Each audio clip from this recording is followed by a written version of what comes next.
שלום לילדים המתוקים של גן טרומבון. אני מאוד מתגעגעת אליכם, מקווה שאתם מרגישים טוב, מקווה שאתם בסדר, ואני מחכה לראות אתכם. בינתיים אני מקריאה לכם סיפור לראש השנה על יונה ויון. בואו תשמעו. יון ויונה באו אליי בראש השנה. שני אורחים לי בחלון, זוג יונים, יונה ויון. משובח אשר בגן לבקרני באו כאן.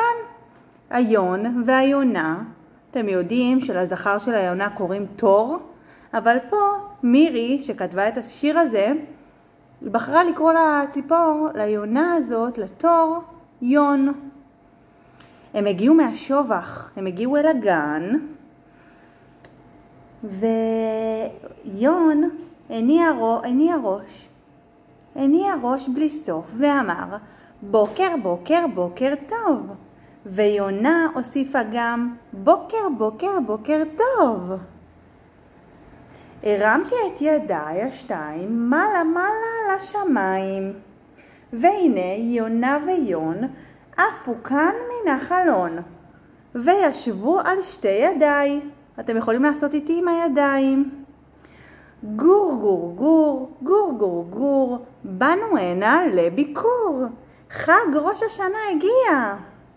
עפה היונה והביאה לי היום תפוח עסיסי אדום. תראו את התפוח שהיונה הביאה. אף לו גם היון, גם התור אף, והביא לי דבש מתוק. תראו, הדבש המתוק. בשביל מה? לאכול בראש השנה תפוח עם דבש.